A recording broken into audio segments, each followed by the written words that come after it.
Call the Toledo Planning Commission meeting to order. We'll have a roll call. We'll start with Luck. As it is October 9th, 2024. Ann Ellis here. Ruth Ann Morris here. Dennis Sutherland here. I'm over here. And now is there any visitors? Are you a visitor? I'm a visitor, but I'm just here because my You term's just want to gonna. know what's going on. Yeah, well, I don't have a whole lot of months left on my term, so I figured I'd swing in and listen to you guys for tonight. And then just for the record, do you want to say? Oh, I'm Stu Strom, Toledo City Council. Thank you. Okay, and so then next we need to approve the September 11th, 2024 minutes. I would move that they be approved, and I would second that. Okay, motion and second to approve the September minutes. Let's take a vote. I. Aye. Minutes are approved. Okay, and so then I think we're on to our work session. Correct? Yeah. All right, thank you. So we'll be continuing our work through the codes. At the last meeting, our focus was what we're calling the HB 3395 or General Housing Code updates. So that section in terms of our residential zones and commercial zones, we've gotten pretty close. I think on the updates through the last couple work sessions. I just wanted to talk through a couple updates and sections where there are maybe some more questions and edits that staff needed to bring back to planning commission members to review. I will on the memo there. Planning Commissioner Morris before the meeting noticed a couple typos on the memo that I just want to note for the record. The city of Toledo has made, just taking out has. And then on the second paragraph, staff it should be starting to work with planning, with planning commission. So those are just two typos to update in the memo. But kind of essentially there were a couple minor text edits that we cleaned up based on the meeting from September, and then cleaning up anywhere we referenced single family homes. It was referenced that there are a few places where we had missed that, so updating that to just say single unit residential. So all of that was updated in the current version. I don't have a full, because of just the density of the code updates. We have the partition in the packet today, but we don't have the all those minor residential updates in the packet. There are a couple definition items I wanted to note that we've updated. So one thing, dwelling single unit attached. So it means that a single unit detached building containing one unit on a lot. And then I wanted to make it clear in terms of just a clarification item that this includes prefabricated dwelling units and modular homes. So both of those are now proposed to be defined in the code updates, but this makes it clear that those would be considered single family or single unit detached homes. So that's a minor clarification item. And then a couple code updates, home occupation.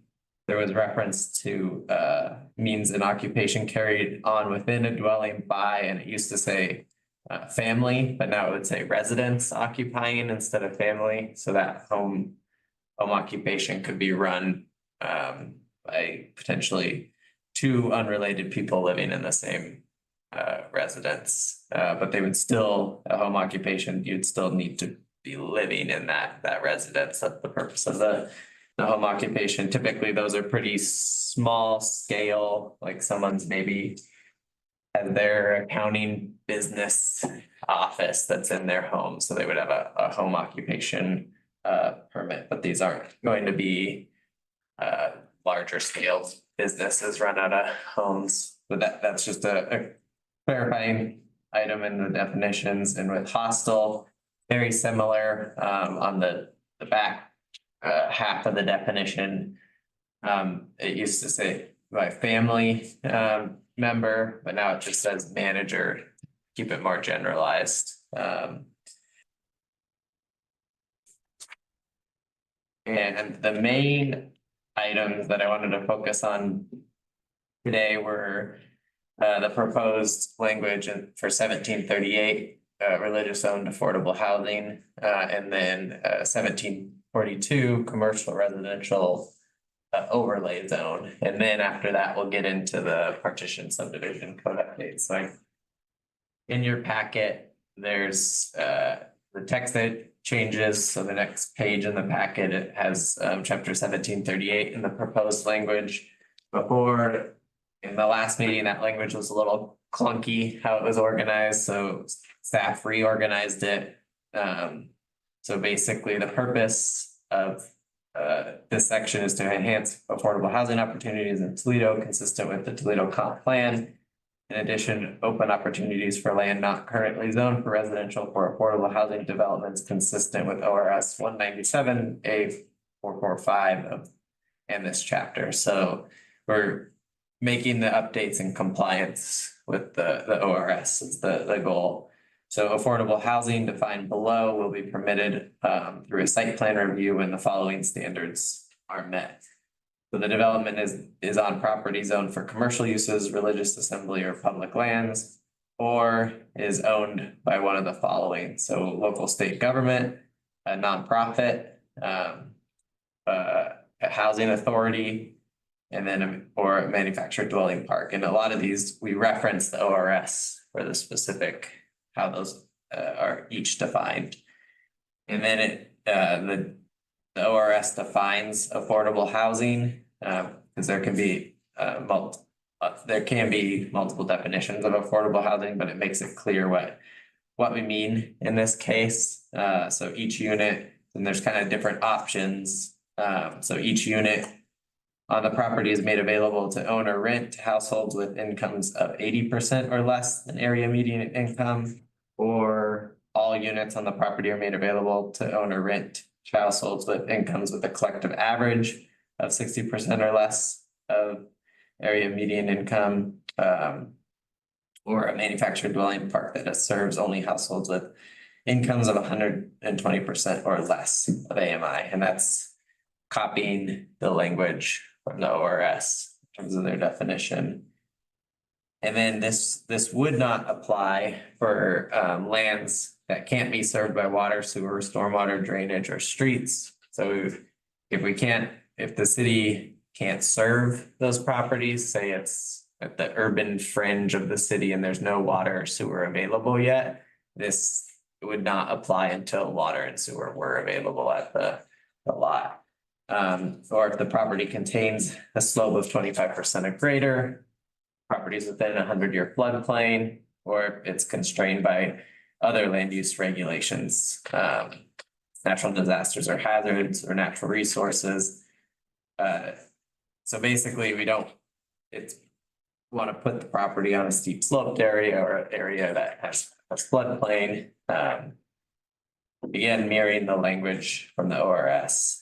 And then this would be reviewed through a type 2. Should that say type 1? I need to go back to the ORS to confirm if it's a type 1 or type 2 process. Approval criteria set forth in the Oregon statutes and code. So, and then when the site is developed, it shall meet state and county requirements for public safety. So essentially, a lot of this would be captured through the building permit process, but it's just memorialized here in the code. But I want to go back and confirm if needs to be reviewed under a type 1 or type 2 process, because our site plan review process is typically just a type 1 staff review process. So that's the only thing I need to check. Hopefully this feels a little less or little less clunky and a little cleaner in terms of how it's structured as a standards, and this is one, we haven't been, Mike's been busy with other projects right now, but I want to grab Mike and have him review this section too. But the timing of our code updates here, we won't be going till to hearing until early next year. So we have a little bit of time to have legal review this section. Justin, I was gonna have a question for you. On the overlay map, Yeah, I know we're just getting ready, I don't know if you was gonna talk about it or not, but I noticed this at the last meeting. There's a little corner lot that is kind of across from the old PUD building, and it's kind of across from the Posh and Polish. There's where the two streets come together, where the business loop 20 comes around the corner there, and a street comes between the old PUD building, and a guy by the name of Pete or Petrie or something used to own a house there, and then the house came down, and then the city took the driveway out to come down below off of Highway 20. okay, And the corner lot there is, on foreclosure list, but this county can sell anything for a little while now, but I see that that's not even marked here. It's the only triangle spot in the middle of the commercial overlay. mind pointing to which one? Yeah, it's the only corner right there you see, and that is an actual lot, Okay. but I don't see, it's not. Where is it? The only spot you see right there, Oh, that one. yeah, Okay, oh, okay. Yeah, that is an actual lot, Oh, okay. and I see But nothing. those have gotten narrower. They're all lots and everything, and there was a house there, and there was a. It would be the same size as this one here. Yeah, and it's actually a lot, a residential lot, The house was. unless the city has changed it sometime that I'm not aware of. It was, yeah, it was a couple of years ago. Okay. So, Is that empty? So just quick, I pulled up the aerial photograph and and to take a look at that old lot. And actually, so just right, if you look right above where we pointed on the map, that lot above Oh, that has yeah. the angle on the backside, and then is that the lot? that's actually the lot, and then to that little area down that we all pointed at, that would be right away right now, but it's tax lot 9100. That's up above there. That's kind of that little lot there. And that one is actually the one that's currently Foreclosure stuff. vacant. I don't know, it does look like the owner shows as Lincoln County. Right. So, Now, what about the driveway that was taken out of there? Why was the driveway taken out of that? I'm not 'Cause to sure. put one back in is gonna be a real pain. Yeah, I'm not sure historically why that got removed. Yeah, I was, when it happened, I was like, cause even after he passed away, I was interested in it, and then the driveway disappeared, and I thought, well, that's not very nice, cause now somebody's gonna have to pay a lot of money To put it that back, back. put it back, yeah. Yeah, I'm not sure if it And- was the, when they developed that sidewalk and stuff in there. How And I- long ago did this happen? I'm not that familiar. Oh, gosh, well, when they put the sidewalk and stuff in, the new side, there used to be no sidewalk there. And there wasn't even a curb, and it was just, cause the house set up kind of close. So we to the other talking house. 10 years, 20 years ago? Probably 15 years ago, Okay, and, when Posh and Polish went through its changes. oh, yeah, it was Yeah, before well, then. they went through a couple, Yeah, yeah, it was before then, yeah, okay. but yeah, I don't know why, why the house come down and then why the driveway disappeared. Cause now, if a feller buys that lot, he's gonna put a driveway back in there. It does have Highway 20 frontage. Why did they take it out? I have no idea. He doesn't know either. So, I mean, if a guy buys that and they ain't gonna allow that, then he's gonna be shortchanged Yeah. because it is commercial and residential. So, Yeah, I went back, so it must have been pre 2007, at least as far as I can go back on the aerial photographs to where it was vacant and doesn't it was just. show the driveway. So it's been gone for a while for a new, and that's with the kind of going back to this commercial Mhm. overlay that proposed the commercial residential overlay. The whole purpose of it is lots within this area now, instead of just having all the commercial options within the code, they would now have the residential piece. That's the overlay. So now that lot by the zoning, if this overlay was passed, could build a residential home on that lot, meeting the RG standards is kind of how it's written. So it could be built, you still have to meet the RG standards, and then the driveway would be a public works permit to get a new driveway in there. Even though the old one was taken out by Public Works. And we'd have to look at, that's not a lot I've looked at the history of, since that's not one that's come up since I've You'll been research that for with you. the city, but we can pull that file. I mean, it'd be a shame to have to spend $13,000 to put something back that the city took out for no reason at all. Yeah, and that being so long ago, When you live here as long as some of us have, it Mhm. seems like yesterday. yeah, So, it just all kind of binds together, but. but we could pull the file and see what's in there for that specific lot, but that lot is within this proposed Right, overlay. yeah, So it okay. would, right now, the only legal uses allowed by the zoning would be the commercial uses. So there would be no option for a residential Right. home, Is but that the if, same with the one above it? yeah, the one above it would also, that one right now would be considered a pre-existing non-conforming.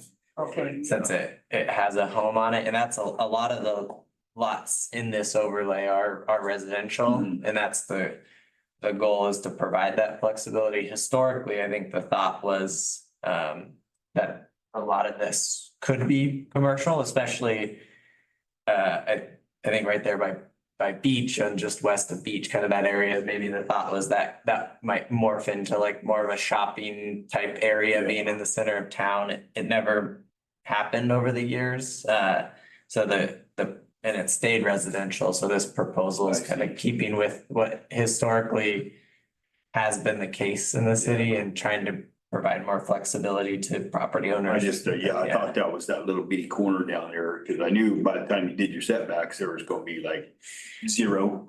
Maybe- Yeah. Maybe plant a daisy. So, No, it looks like it's, Really I'm small. I'm Yeah. showing it's still not I mean, I guess in terms of historic lots in Toledo, it's about the same 50 feet wide. yeah. It's not as deep because you kind of get cut off a bit, but Yeah. the width there looks like it's kind of matching a lot of the historic lots Right, in yeah. the city. So yeah, so that one would be included if this overlay went through and was passed, and it Yeah. would have more. I mean, that would be, I think, a hard lot to have something commercial on, but I think, It's got a little bit of flat ground on the bottom, but other than that, just a briar patch on the hillside, so. yeah, And where the house used to sit and stuff, that's where he used to have his garage stuff underneath the house there, and that's where he'd come in and access the property was from the Highway 20 side. okay, That's why I was never pulled the trigger really, because they did that driveway out and, but from the last thing I seen with the driveway out by Radio Court, I think anything's possible. Oh. Yeah. What the heck, huh? and yeah, with this one, Just file for permit. if the drive, File for it. if the driveway, You still get it, I guess. I don't know. You Don't just- get it. He gets out there at Radio Court. You know, backing in and out of there all the time. yeah, and on this one, I'm thinking if that home was removed pre 2007, Here's And then pictures. there was the new paving that happened Yeah. on Business Highway 20. Mhm. If that driveway was no longer active, Yeah. possibly when that paving occurred Mhm. is when they put in the new sidewalk and it wasn't an active driveway. This is at the time. Yeah. And that was when ODOT actually That owned makes it and was transferring it to the city once the improvements were made. Yeah. So something, when that full road improvement all the way through town occurred, Yeah. might have been when the sidewalk got put in and then the driveway was no longer there. I mean, that's just me thinking about the history of what could have happened, but we'd have to pull the file to know for Yeah. sure. Okay. To see. Yeah. But overall, Thanks. are questions on the overlay and its intent? We try to keep the language pretty simple, in capturing really residential areas and again, east of Beach there's a couple lots that are not included, kind of on the east end of the boundary. One's actually for sale there. They used to be the tax office and that's not in the boundary. Cause that I think is an area that's commercial and will probably continue to be commercial moving forward. Yeah, I thought we just moved Yeah. that line over a little bit for that. Yep. Yeah, I think that'd be a great idea. Moved it over a little bit. Well, I was proposing to keep those, cause that is a commercial building to keep it still out of the overlay. Since Oh, okay. yeah, Last weekend, we were talking about including them in. everything, we have everything west of Beach. So there's the tax office that's The beach. everything west of Beach. So that tax office that's currently for sale, old tax office, that's not included. And then to the north, there's that, there's a couple of businesses in there, but that's also, it's still being used as commercial, so that's not included in the overlay. So recognizing that will probably stay commercial moving forward. And the one behind it. Yeah. Yeah. Okay. That's the overlay. And the religiously owned affordable housing section. There's not any questions. I'll kind of jump into the partition subdivision. So this, you haven't seen in a couple meetings, but this is something that we started going through earlier this year and we have a few updates. I don't think it will take too long to get through them. I know it's a big chunk of section, but a code, but I'll try to focus on specific areas where there are changes from the previous iteration. So in general, kind of in the memo, I tried to highlight some high level bullets of what is changing. So, or what changed from the last iteration. So updated density standards to be easier to understand. Inserted final plat submission requirements and approval procedures for partitions. What page are you? Oh, sorry, I'm on You're on this part here? the memo. Referring to, Yeah. okay, thank you. That's what, okay. Yeah, back to the memo, just reading the bullets on the second page. Revise the timeline for submitting construction plans to 18 months for preliminary plat approval. And each of these I'll describe in detail as I kind of go through the code. I've added a definition for net buildable acreage or acre, sorry, and referred to it in the density standards. So basically here, we have a new definition for net buildable acre. And then in the density standards, we say net buildable acre, but then we know how it's defined with the new definition and that's a section I'll kind of go into in detail. Variances deleted, that section, there's still adjustments, but deleted variances. And then amended the serial partition language, which we talked about. So now, kind of getting into the full packet of code, I'll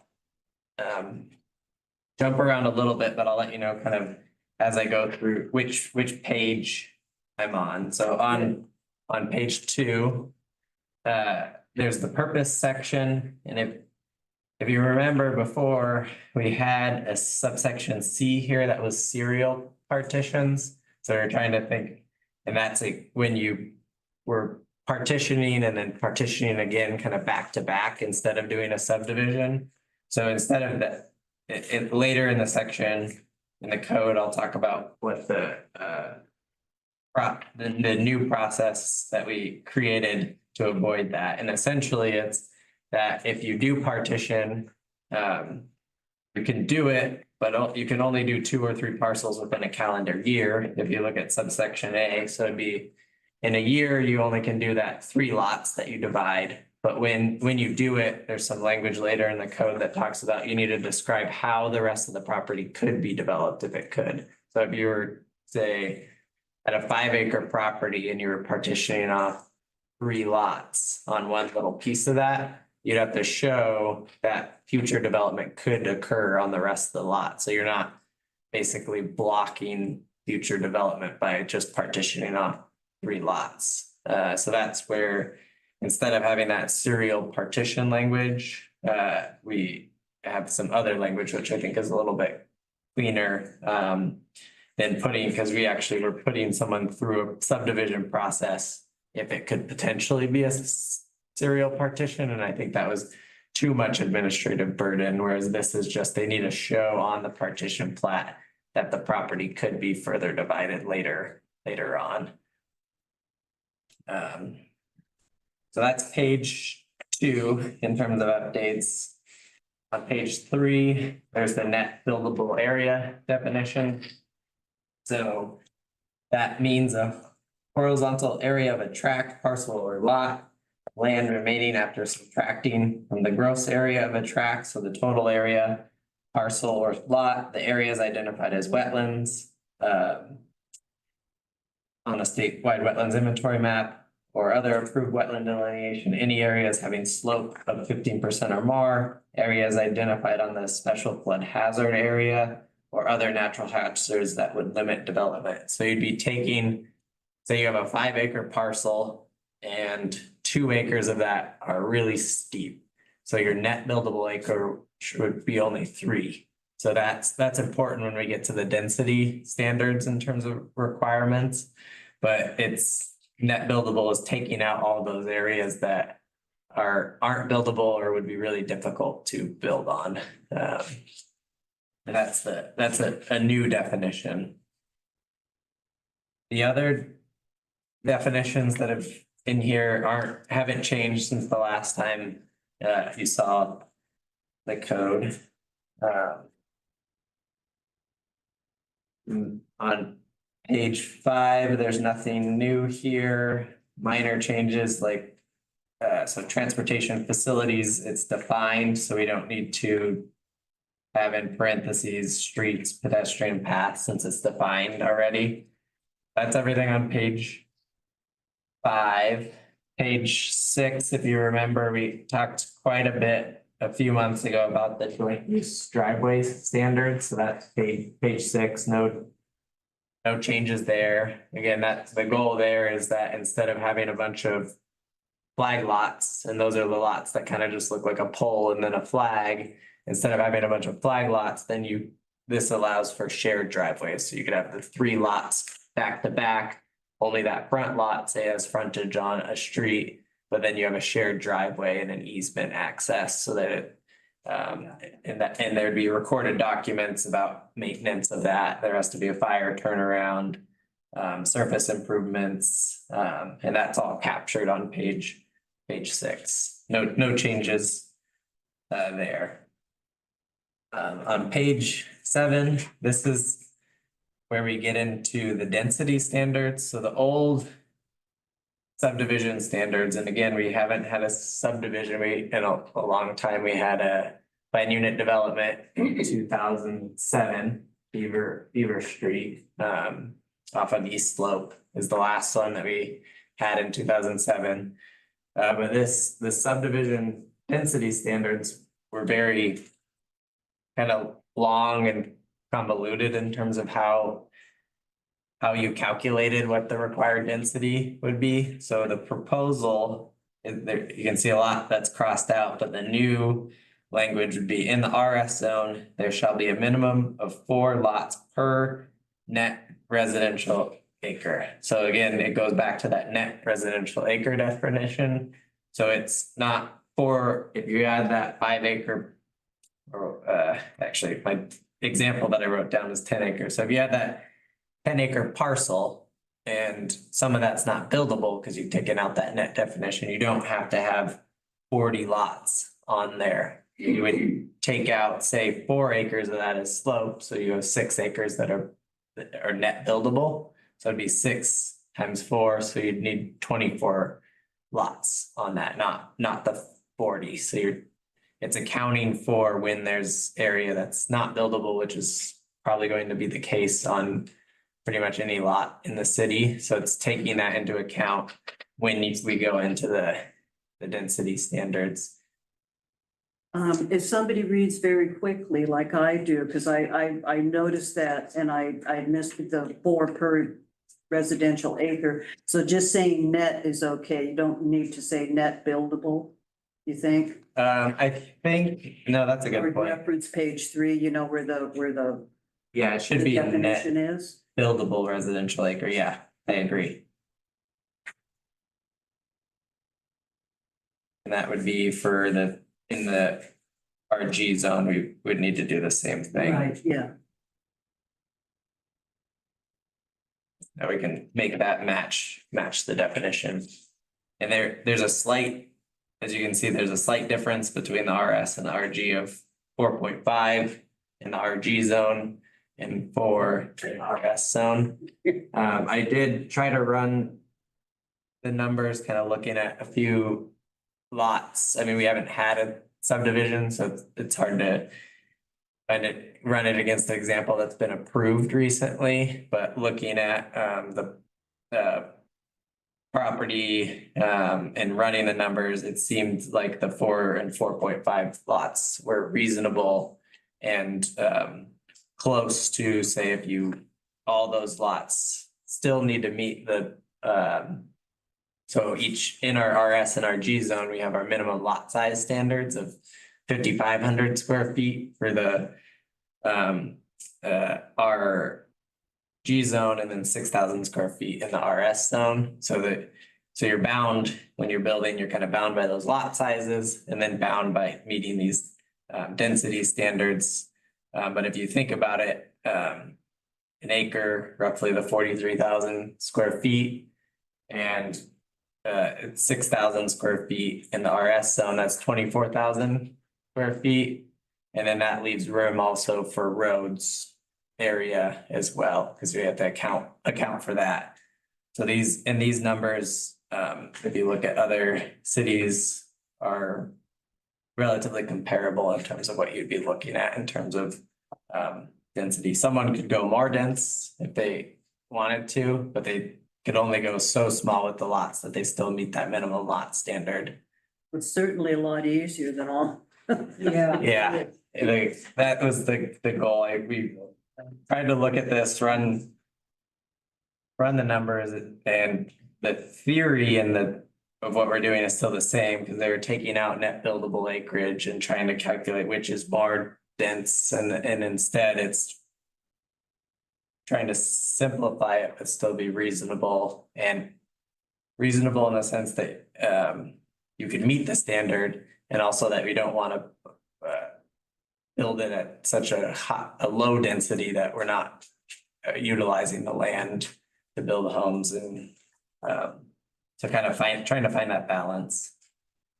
Someone can always go more dense through the planned unit development process. That's the process where you could propose smaller lots. Some of Beaver Street, those lots are smaller than the minimum lot size. I think they're between 3,000 and 4,000 square feet. So those are really small lots, but they went through the plan unit development process. So if you want to go more dense, there is a process and an option through plan unit developments. So any questions on the density standards? I think we patched that.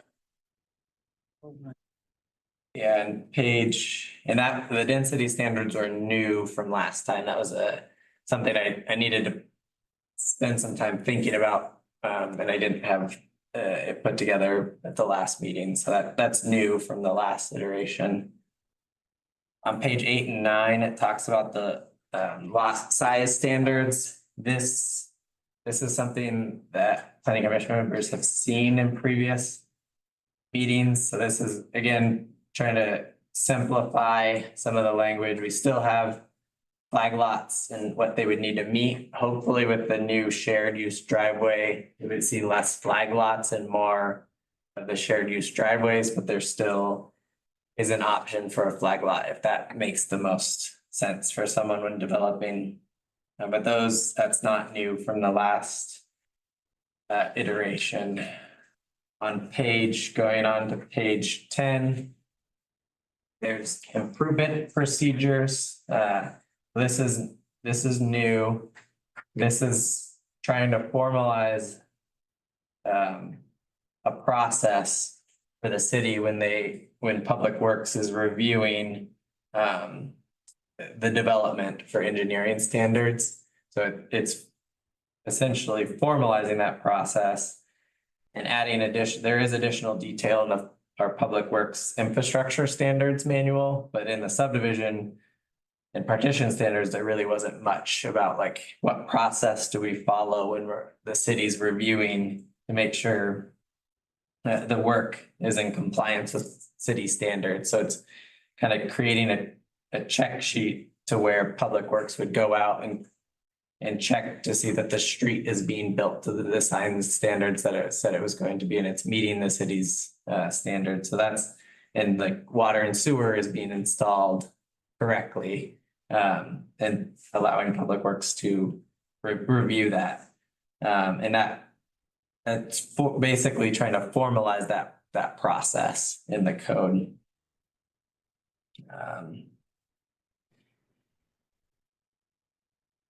That creates like the notification process for the city being notified, inspections process for Public Works to go out there and look at the street as it's being developed. Any questions on that section?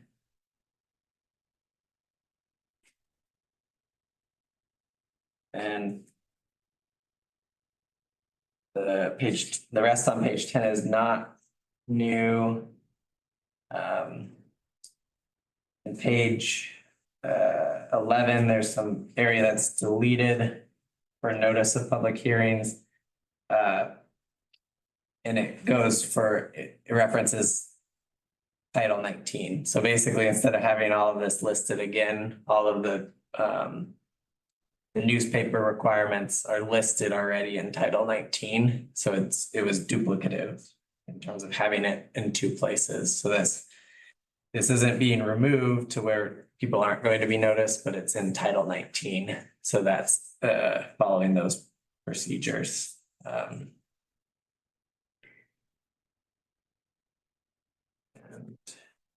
moving on, and page 11, there's a slight change under appeals. In order to have standing for an appeal, a person must, and then it used to have been mailed written notice or. Why was that taken out? I was curious. But it was because I'm trying to think of how the best to explain it. I was talking, I can understand there would be a timeline, like if someone says I was on vacation for 3 months and now I'm upset because I couldn't read the letter. Is it that sort of? typically to have standing, you have to have participated Right, in writing or in person to have standing, yeah, not just have received I know. mailed notice. So it's trying to match what it means to have standing. So you could participate as a neighbor if you didn't come to the hearing, but you submitted written record, that would give you standing to appeal. Or if you participated orally at the meeting and had comments during the meeting. So you would have to, because otherwise it wouldn't give planning commission members an opportunity to address comments. If you're given the written notice, but Yeah. you never submitted what your issues or challenges are during the process. So there's on a few pages in a row, there's no changes, so that page 12 starts the transportation facility standards, and these come directly from what's called our transportation system plan, or TSP. We're not updating the TSP right now, so these standards are not changing. If and when that TSP is updated, that's when those would be updated. We've kind of jumped all the way to page 18. And this is the minor and major partitions section. A lot of this we talked about in the previous meeting, but the goal here is partitions would be changing from a planning commission approval process to a city manager approval process. So it would be allowing the process to happen faster typically, because when we're reviewing a partition application, the standards should be clear and objective in terms of it's meeting this lot size, it has frontage, it meets all, if it's a shared use driveway, it meets all those standards. So there, all of those standards, there should be no subjectivity to them. It's that you're meeting these standards or you're not meeting these standards.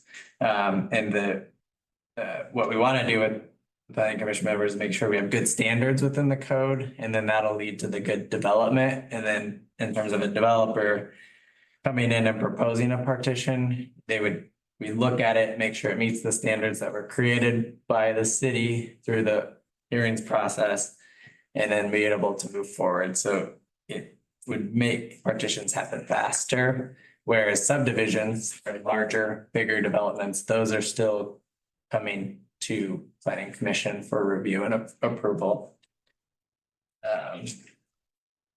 A new section here, and this is kind of the solution to the serial partitions issue that I discussed. So on page 19, subsection C, future development plan, submission of a future development plan is required when it is evident that the property will be divided, to be divided, can further be divided, or provides street or utility connections to adjacent property. The future development plan shall be submitted with the preliminary plat, showing any potential future lot sizes, existing utilities, streets, and access points. So also, if you were, say there's a street in town where right in the middle of two streets coming together, there's a lot that hasn't been developed yet, and that's the lot being partitioned. Basically, you want to continue the street improvements through, so now you have street connection through, so, and then you would build on the other portions of the lot. So it's trying to ensure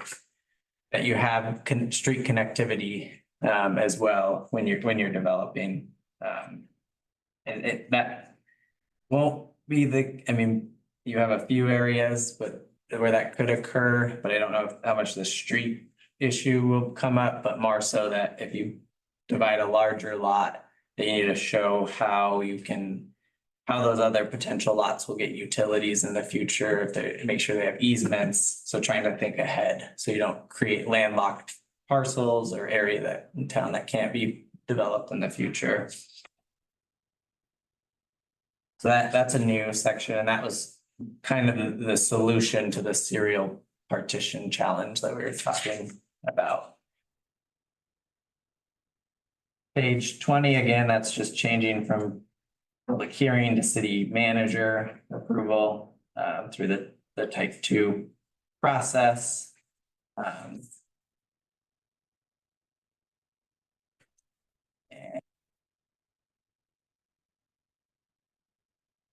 Were there any other changes? And then on page 21, there's the submission of final plat that should say 1608-100, not 1612-100. That's a typo. This is describing the process of how a partition plat would be submitted. And under subsection C of that, it references section 1612-130, which is actually the subdivision standards. So I want to rewrite this section a little bit just to clarify that the partition plat shall include information required by the Lincoln County Surveyor standards, and then have a couple subsections underneath that just talk about like the North Arrow, the standard things that you need on a partition plat, but that would be matching the OAR standard.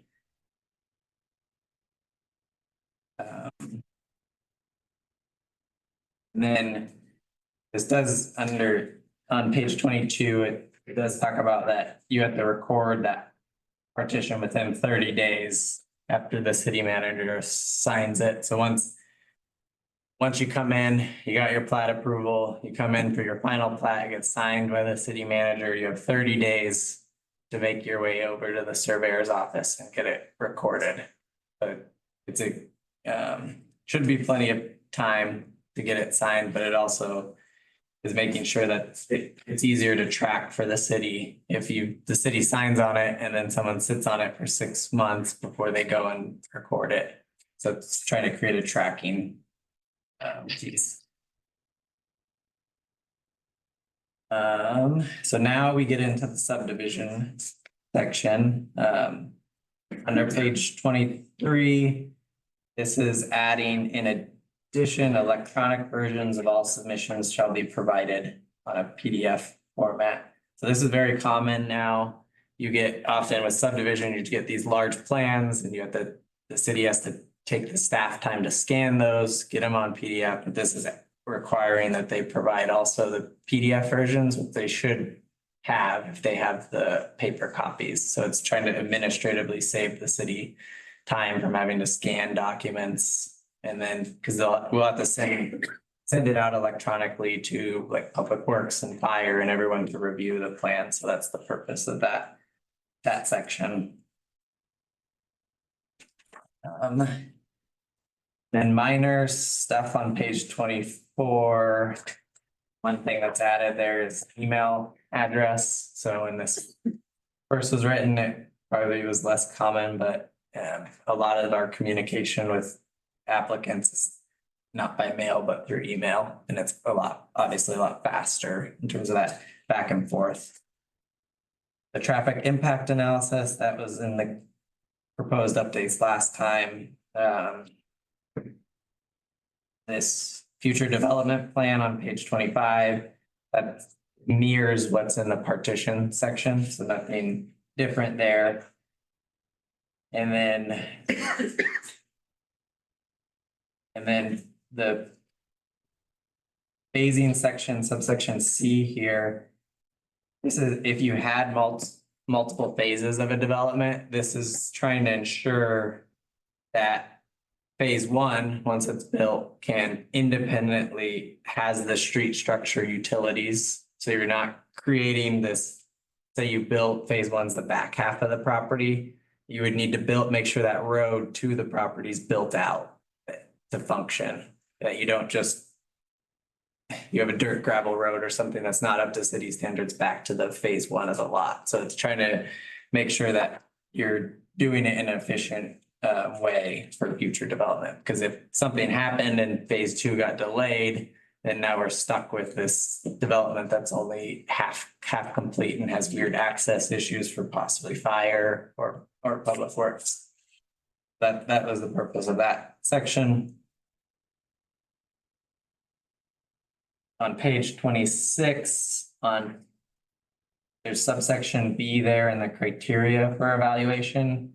I actually think we added the density standards, but above that, I don't think we want to actually delete all of the proposed lots shall conform to the minimum lot standards. So that I want to undelete that and still have the density standards after reviewing that again.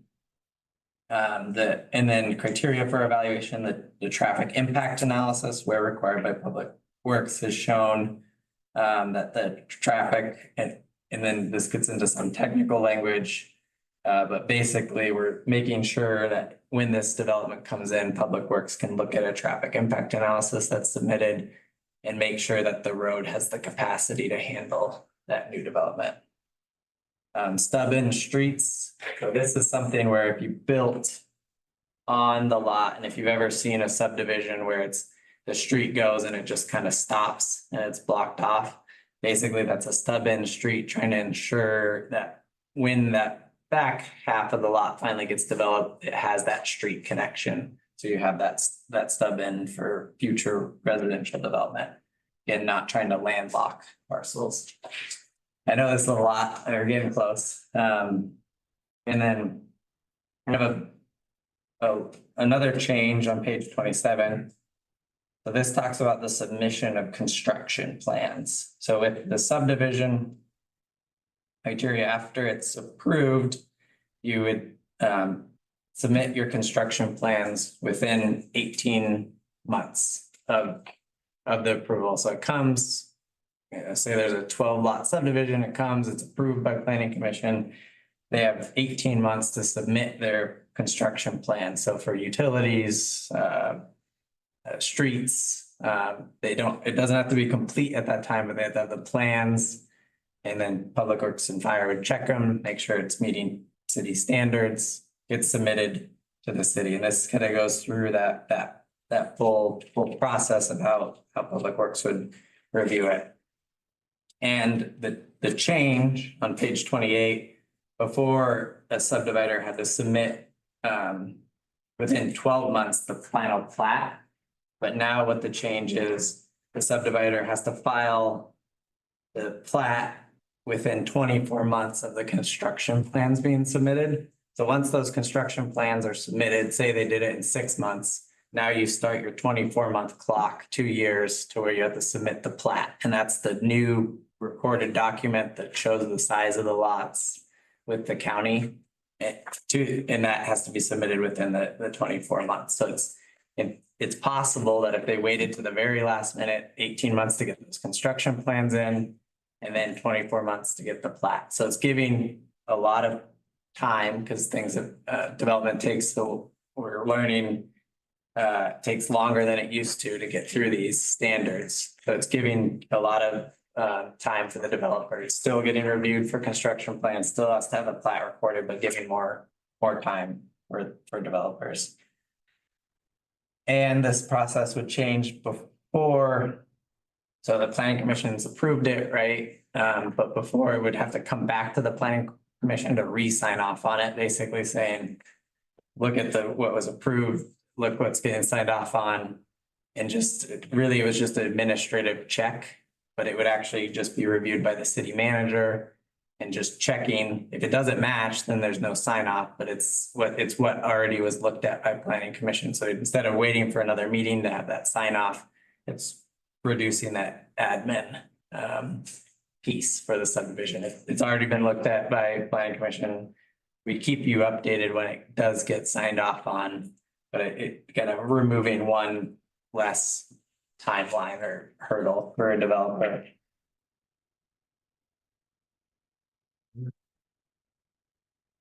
And then on page 30, it just talks about in a little bit more detail that approval of the plat that I was talking about by the city manager. And then there's checks in there to make sure that that construction has been substantial, the public improvements have been substantially made. So that would all be checked. And then any planning commission conditions of approval that were in there, those are getting checked before the sign off occurs. That's pretty much everything on subdivisions. Any questions there? The next section is plan unit development. There's not really anything new from the last time we looked at this. So that there's no extra details there. The same with expedited land divisions, not really a lot. There's not anything new there. Replatting of subdivisions and partitions. So a replat is like if you had a subdivision and then later on you figured out you needed to move some of those lots around. And that's what a replat would be, so that a replat of a partition now with this proposal would become a city manager level approval, so say you had 3 lots approved. And you needed to slightly shift some things around. It would be looked at by the city manager, similar to the original approval. Subdivision replats would have to come back to planning commission for review. Unless, or, sorry, I wanna restate that. If they're minor ones, so if it's a minor shift, then no. So the number of lots are staying the same. Then it's still can be reviewed by the city manager, but then if there's a major replat, it has to come back. So if they change in the number of lots, which could impact the traffic, or have larger impacts, then it has to come back. So there's kind of a check there.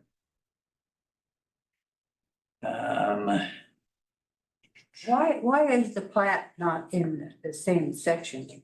I don't get that. The replats. Yeah, that's a good question. That should be in the other part. How it's. I don't disagree with you. How I've seen it in other codes too, they split out the replat as a secondary section. But it still should be with platting. It's I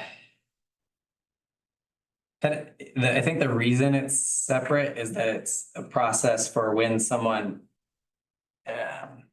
is kind of taking a plat that already exists and changing things. So that versus a new plat would be if I had a vacant 5 acres and was putting, say, 12 lots or 20 lots on that 5 acres, and that's a new plat versus the replatting. So I think that's kind of why it's separated. Yeah.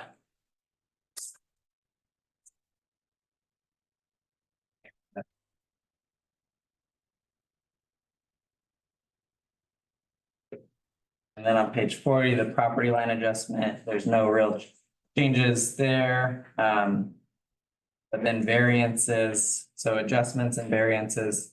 The proposal here is to take out the variance section, but leave the adjustments.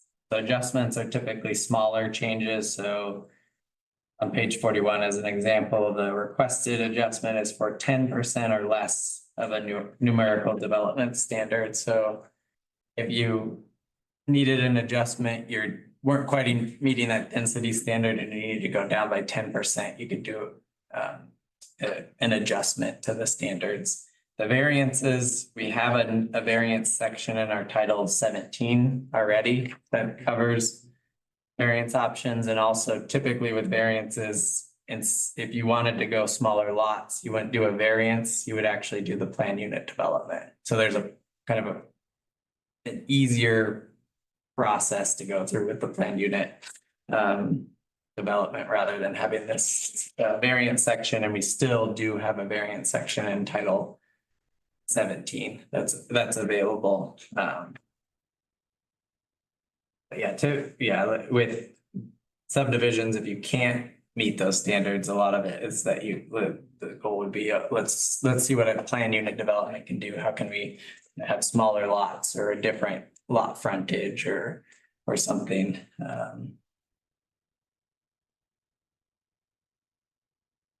So that's pretty much everything in the subdivision section and partition section. Are what I want to do is, well, as part of it, again, these are both grant funded code edits that we've grants from the Department of Land Conservation and Development. So we're kind of following their process for on the grant in terms of what we need to do, but that covers the staff time to work on these code updates. But we'll have a code audit document, which will kind of take everything I talked about, put it in like a tabular format, so it's easier to kind of see like here's this and why we made this change essentially. So we'll have that available. And then we'll be adopting both kind of that House Bill 3395 and the partition early next year is the goal. And say something else I forgot.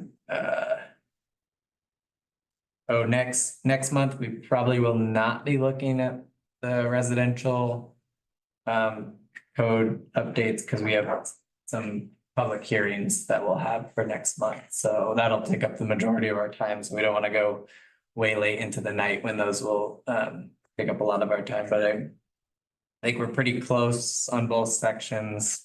Probably come back in December with maybe some minor edits and then hopefully be ready to move into hearings early next year. Again, if looking at this later on, you see something and have questions, feel free to reach out to Arlene or Ryan. We can answer those questions. Any questions?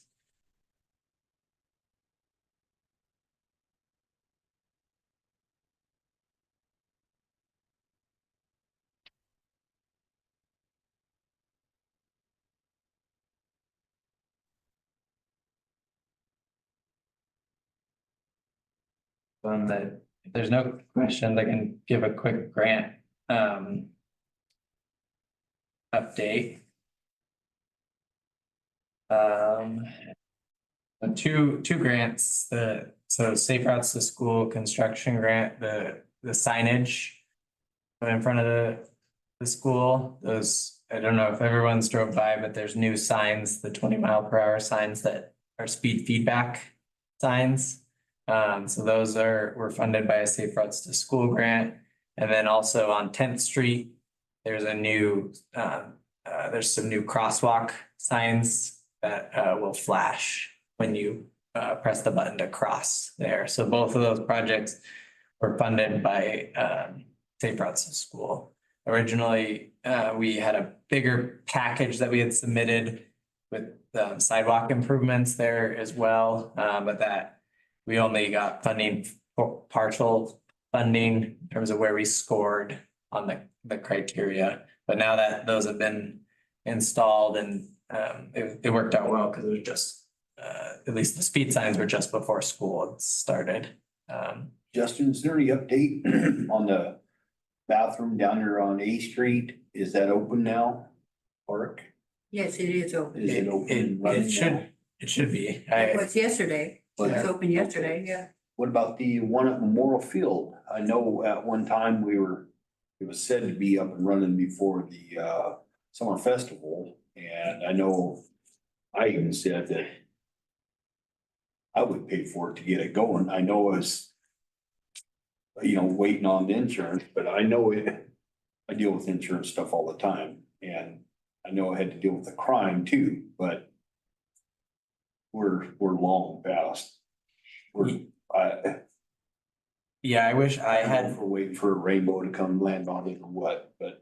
Yeah, I wish I had more updates. I would need to check with Mike on that. The city Very attorney. eyesore, it's nasty, it's should be up and running. Mhm. Yeah. No, I would need, I haven't heard any updates. I can ask Mike to see if he can he should be at the next Yeah, planning commission. I'd meeting, ask too. him and he kind of brushed me off saying it was something about insurance or something. Yeah, I think it is. And I don't know, so. That's about the extent that I know that it was going back and forth with the insurance. So, yeah, But I will ask him if he can provide an update at the next. want to keep our community looking nice, and that'd be taking our pictures. I think it can be done. Nothing. Thank you for the I even reminder. volunteered to pay for it, so. Okay. Yeah, Well, I'll make sure I talk to him and so we can get a better update at the next meeting. Good, Um, because that's a question he's asked before. yes, Yeah.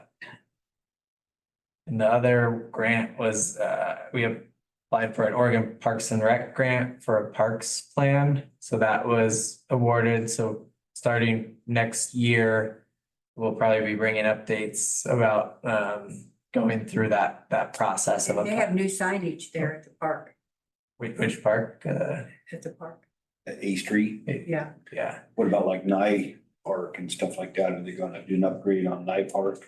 So and that's where the parks plan, what it does, it'll look at all the parks that the city has. And then talk about different projects so it kind of goes through like, here's what we have as parks, acreage, here's their current condition. And then it will talk about, and this is where it's helpful to have planning commission members chime in on like what future improvements could be made at parks and have the level of priority, estimated costs, and different funding mechanisms that a city could consider for making improvements. So that's really high level what is included in a parks plan, but that's where having the public involvement piece and knowing from planning commission members and other residents and city councilors, like what's out there and what's a priority in terms of improvement in it. Nye Park's used a lot, but all it ever gets is some new pile of chips. Yeah. And that's the hope, is to put a little more strategy behind where you make those park improvements with the parks plan, is that you, take a look at it, the full inventory of city parks and think about where those improvements or what those improvements are. So, Do you know if the code enforcement officer is still around? Is there still a code enforcement officer? yeah, Ron is still around. I just didn't know if he left or what. I didn't see him today, but. No, Yeah, cause he used to keep on top of things. I just haven't seen that progress anymore. He's out there, I think. He It's out there spends somewhere. one day in Silet's through a contract, but otherwise he's Oh, he's here. got time to take care of sleds? It's one day, Yeah, one day. yeah. So let's contracts with Toledo for code enforcement services out there. Yeah, he's only out there one day and then the rest I here. thought he had his hands full here. That was, yeah, I didn't know he had enough time to go elsewhere. that's, Yeah, Toledo stuff. so that's just tough. Yeah, I didn't know. Okay. yeah, and that's above, that's above me. Yeah, I didn't know. Yeah, I didn't even know we contracted out to somewhere else. Yeah, cause we can get our chores done here. Why would you go pick on somebody else's spot? Oh, okay. Thank you. All right, Interesting. are we done? Don't know if we are not. I don't have, do you have any staff I'm comments? done with comments. So, That's all for staff comments, so. okay. Any commissioner comments? Have a safe and happy Halloween, and who knows if you show up at the pet parade on the 12th. Yeah, that's right. Is it, do you know, I had a question. It says 11 to 2. Is that the whole time? Well, My dog wouldn't last that. they're serving hot dogs too, so. Oh, no. Okay. And I'll be there, so. My arms wouldn't hold that. I have to hold.